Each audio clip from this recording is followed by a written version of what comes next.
I evicted the cat from where I wanted to sit. This cat likes to sit in this particular place in the couch.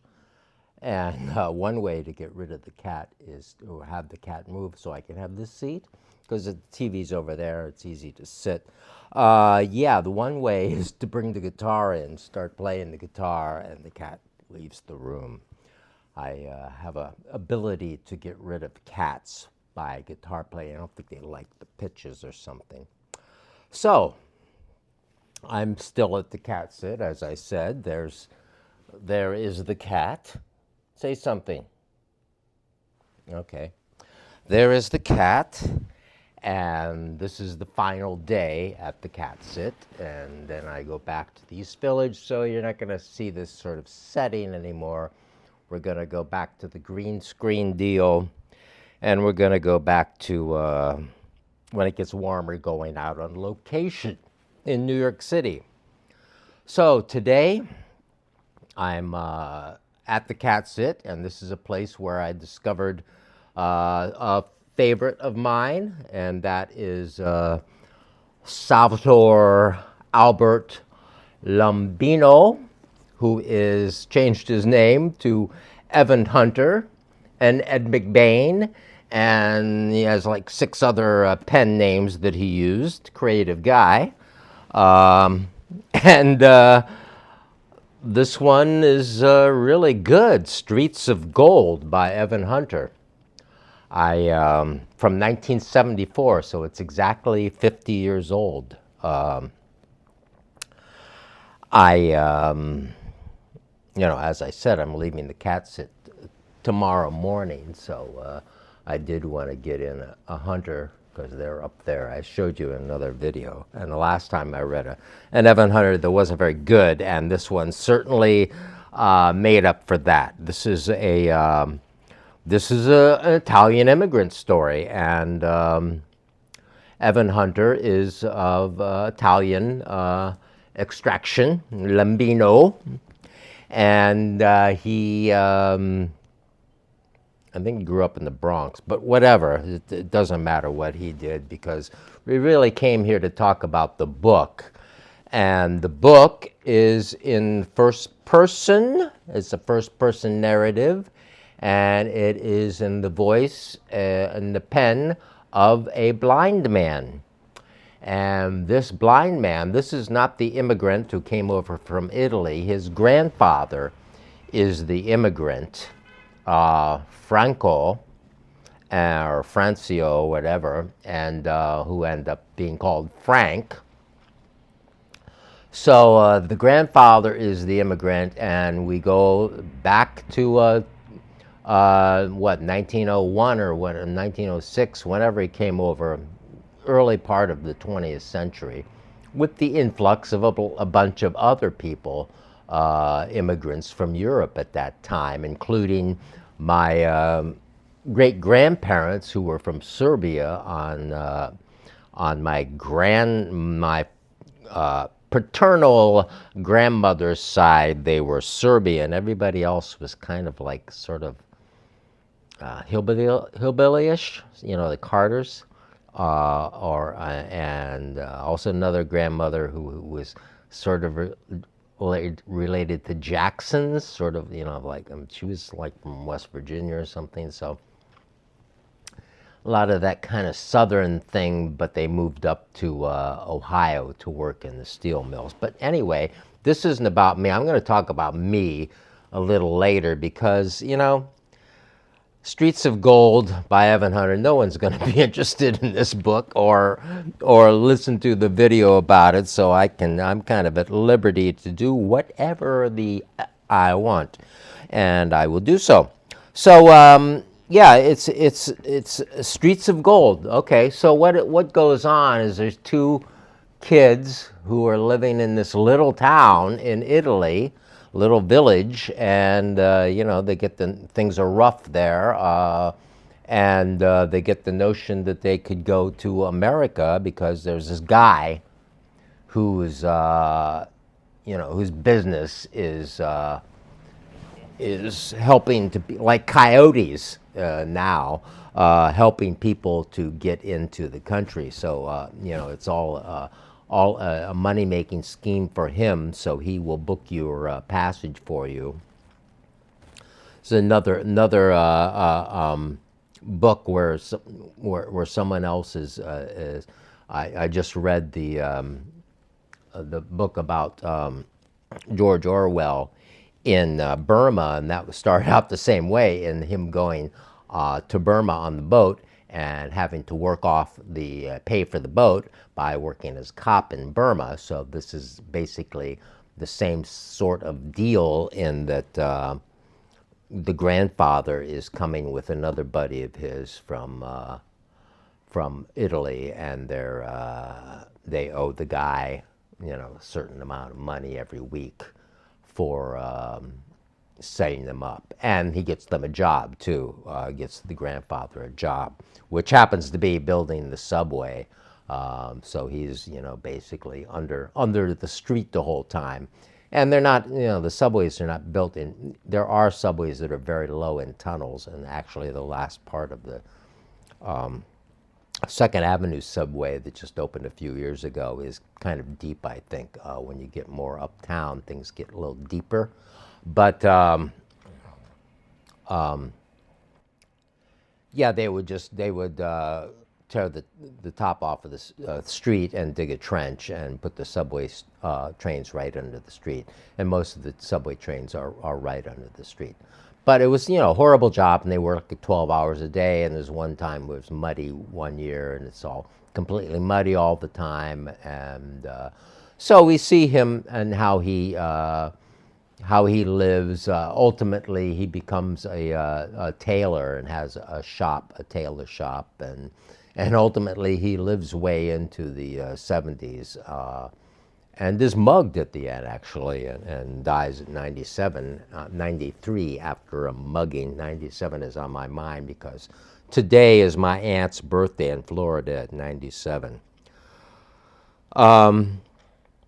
So it's very much about family, and very much about the immigrant experience. And the main character, who is the voice of the writing the book, whose name is Dwight Jameson. That's what he changed his name from his Italian name. He changed it to Dwight Jameson, and he becomes a successful jazz pianist. And he's a blind guy, so it's the story of him becoming a success in America and actually achieving the streets of gold.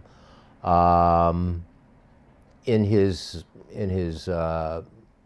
after being 10 years of a jazz musician, he is the character that is writing the book is basically my parents' age, so born in the mid to late 20s, which was what actually, it's very much kind of autobiographical. And he does write a note at the end to say that, although much of the preceding narrative is written in what might be called first-person personal, it is too a lie. The characters of the events and even some of the places are fictitious, whereas the words attributed to some real jazz musicians actually spoken by them one time or another. So yeah, he becomes a very successful jazz musician. And this is during the 50s. And he has his big success around 1955, which parallels Evan Hunter. I mean, it's interesting that he put this disclaimer because, there seems to be a lot of autobiography in this book. Okay, Evan Hunter is a writer, so he made it a musician. Evan Hunter hits certain success in the mid-50s when Blackboard Jungle was published and turned into this big movie, and whereas Dwight, Ike, the character in the book, becomes successful in the mid-50s by kind of an accidental album that he, or a couple of cuts that he does with his jazz combo, and puts him on a trajectory to be a hit and make a really good living and make enough money and invest it well and move to Connecticut and all that stuff from 1955 until into the early 60s, where it all starts to collapse.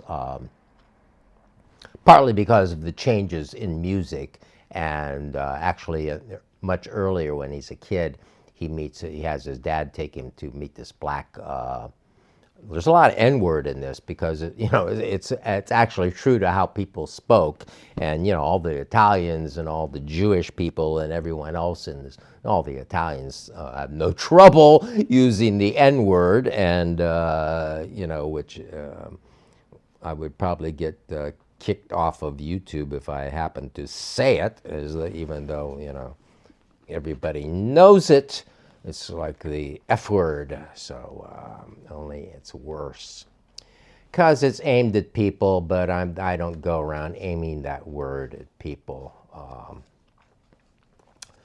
Yeah, so as a family, his brother gets killed in World War II, his older brother, who was going to be the baseball star, so that messes up the family. He gets married, he has success, he has 3 boys in real life. Evan Hunter had 3 boys, and had a success and moved to Connecticut, and he moves to Connecticut in the book, suburban Connecticut, in a very nice house. And so I don't know how writers can do it. I don't have the courage to do that. I don't.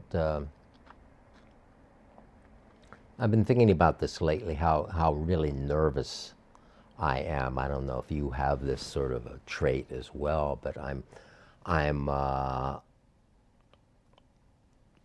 concerned about getting in trouble all the time. Like if I do something to somebody, say something to somebody, certain friends that I've gotten in trouble with, and I expect to be in trouble again. So I'm always expecting to be in trouble, and I'm not actually sure where that type of paranoia. It's not like the government's out to get me, although it would be if I was higher profile, probably. But no, I mean, not that I'm doing anything harmful, but I don't know. It's just something that like I'm going to offend somebody I'm interacting with. And it kind of bugs me. It really inhibits me.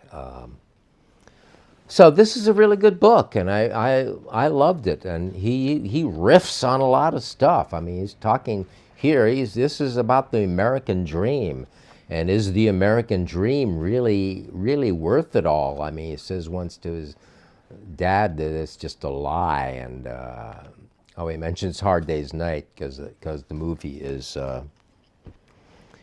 he talks about seeing the movie Hard Day's Night and talking about that really being the end of the jazz thing, because it just, made the Beatles so popular. I don't know if that's really true or not, but I never watched the Hard Day's Night. I've seen pieces of it, but I've never watched it. I'm not really a fan of things like that. I'm a fan of books, really, and some of those. I'm very wary of the culture around me. I don't invite a lot of this stuff in. Like, I've never watched A Hard Day's Night. I've never seen a lot of these movies. I've never seen Forrest Gump. I've never seen a lot of these things everybody has seen, and I don't really feel the need. I never saw the Dude. What's the one with the dude? Yeah, I mean, I just I guess I just don't care. But I do like some movies, but so yeah, I loved the book, and I loved that it was so much about my parents' sort of generation, and you know, the family thing, and you know, the family thing, you know, it is 50 years old, so you know, I don't know if things have held. I mean, you tell me, you're the ones that have families and children or whatever, and go back to see your My mother died when I was 26, so that was the end of that. So, my parents were divorced already. So I think when the mother is the one who kind of holds the family together, maybe more than other people. And so once that's gone, you know, it's like, you know, go home and see mom. You know, you don't have to go home because dad, uh, you know, dad is put in a kind of diminished position, I guess. I don't know. Anyway, I don't know about all that stuff. It's all just kind of over my head. But I guess this is the part I'm going to talk about myself, since, you know, you're not going to read this book. There's Evan back then. Yeah, so family. I was from very young parents, and family in New York. That's what I'm going to talk about, coming to New York and family, since that's what the book is about. And this is my YouTube channel. I can talk about anything I want, and especially since I don't have that many people watching my videos. So, you know, like the last one, I had like 15 people watching. So I'm not one of these people that get thousands of views, and therefore has to be concerned about what people are going to think, because, you know, it doesn't matter with me. You know, I have a few people who seem to be interested in what I have to give. And as I said before, these things rely, unless someone's really knowledgeable and really good with literature and so forth, they really rely on the personality of the presenter. And that's what you're tuning in to see. You're not tuning in to see so much about the books, but, you know, maybe a book, you know, and what's that guy going to think of it, so forth. But, you know, generally it's like, are you going to invite me into your living room or onto your smartphone or whatever? That's the question. There's a lot of infidelity going on in here. Like, everybody's kind of doing everyone else, even if you're blind. So how success gets you connected to people and might even get you to have, well, sex, you know, so with them. So I'm going to talk about, in relation to this, see, I'm allowed to talk about anything I want because it's my channel, but, you know. Family, in my home family. Then, Like in long this, time after that, like the 10 years family at ago, the movie theaters, the family at the radio, Facebook, you know, entertainment, was an extension of family, but did not discount his personal family, Italian immigrants and all that. They were the most important. All the things were going on with them. you know, it was great having And with me, with very young parents, and being the only kid and so forth, and they were kind of screwed up in their young years. I mean, my grandmother's mother told me about stuff about them, like some violence and so forth, which went away eventually. and I blame myself for that, because I, But so I kind of rejected that family and went into the family on television. I wanted to connect with the family on he talks in here, and that's why I'm here right now. I'm not really connected to the real world that way, in a communicative type of deal. how that was all part of the dreaming this. When I came to New York, only at over 30 years old, I out of being never living in a city before, living in a little kind of industrial town, Ohio, and then up in towns in New England for Family on television. and then I came here, and all of a sudden I'm dealing with all these people from famous rich people colleges, and all this stuff, and You know, I think it was really kind of too much for me. Actually, it still is. I walk around kind of amazed that I live in New York. I've been here for 40 years now. This is the 40th anniversary arrival. What, 32 years old now? I'm 72. So There's a few other Evan Hunters up there. I don't know. Lived in the famous neighborhood of East Village. I see on Facebook, all the people know each other, know part of scenes. They're going to be up here, and otherwise, I never really. I came to New York to hide, actually, and to escape Ohio. And I think that was basically the mission accomplished point, escaping Ohio and landing here. Like, was the end of my showbiz life, because A, I was way out of town, and B, I was, scared to not be good enough in rehearsing in that house. So that was that story, and how I got involved with a fan. Streets of Gold, Evan Hunter. This is really good, and if you read it, I'd like to hear what you think. It's going to be hard to find. You probably won't find it in your library or anywhere else. I don't know. I didn't look whether it's available in ebooks or anything, but so we're going back to the East Village tomorrow, and we'll see.